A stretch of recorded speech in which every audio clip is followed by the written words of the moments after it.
ನಾವೆಲ್ಲರೂ ಮನೆ ಮುಂದೆ ರಂಗೋಲಿ ಬಿಡಿಸೋದನ್ನ ನೋಡ್ತಾನೆ ಬೆಳೆದಿದ್ದೀವಿ.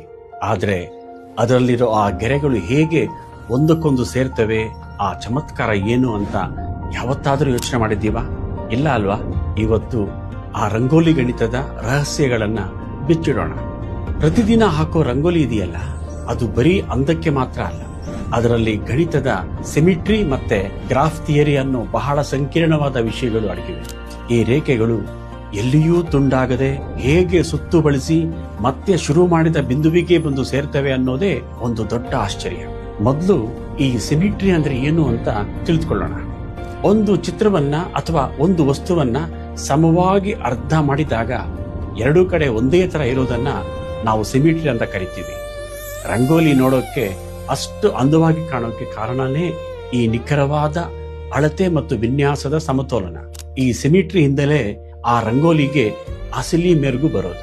ನಮ್ಮ ರಂಗೋಲಿಯಲ್ಲಿ ಮುಖ್ಯವಾಗಿ 3 ತರಹದ ಸಿಮಿಟ್ರಿಗಳನ್ನ ನಾವು ಕಾಣಬಹುದು. ಮೊದಲನೇದು ಪ್ರತಿಬಿಂಬ ಸಮ್ಮಿತಿ, ಅಂದ್ರೆ ರಿಫ್ಲೆಕ್ಷನಲ್ ಸಿಮಿಟ್ರಿ ಅಂತೀವಿ. ನೀವು ಯಾವುದೋ ರಂಗೋಲಿ ಮಧ್ಯೆ ಒಂದು ಗೆರೆ ಎಳೆದು ನೋಡಿದ್ರೆ ಅದು ಎಡಗಡೆ ಹೇಗಿರುತ್ತೋ ಬಲಗಡೆನೂ ಹಾಗೆ ಇರುತ್ತೆ. ಒಂಥರ ಕನ್ನಡಿ ಮುಂದೆ ನಿಂತ ಹಾಗೆ.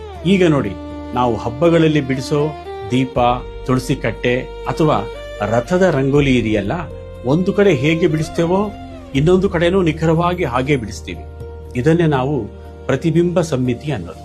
ಇನ್ನು ಎರಡನೇದು ಭ್ರಮಣ ಸಮ್ಮಿತಿ, ಅಂದ್ರೆ ರೊಟೇಷನಲ್ ಸಿಮಿಟ್ರಿ. ಈ ರಂಗೋಲಿಗಳನ್ನ ವೃತ್ತಾಕಾರದಲ್ಲಿ ಬಿಡಿಸ್ತಾರೆ.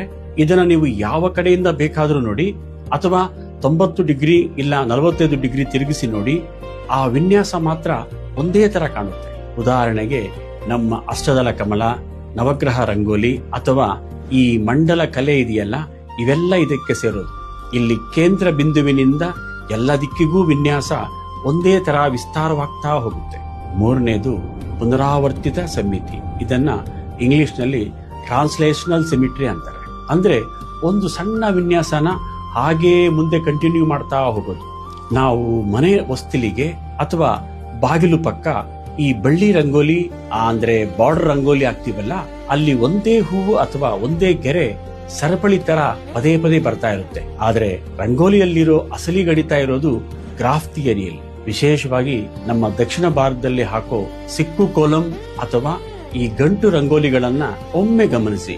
ಇವು ಗಣಿತದ ನಾಟ್ ಥಿಯರಿ ಮತ್ತೆ ಯೂಲರ್ ಸರ್ಕ್ಯೂಟ್ಗೆ ಒಳ್ಳೆಯ ಉದಾಹರಣೆಗಳು. ಇಲ್ಲಿ ಚುಕ್ಕಿಗಳ ಸುತ್ತ ಗೆರೆ ಎಳೆಯೋಕೆ ಶುರು ಮಾಡಿದ್ರೆ ಆ ಸುಣ್ಣದ ಪುಡಿಯನ್ನ ಅಥವಾ ಪೆನ್ನನ್ನ ಮೇಲಕ್ಕೆ ಎತ್ತದೆ ಎಲ್ಲಿಯೂ ಗೆರೆಗಳನ್ನ ತುಂಡು ಮಾಡದೆ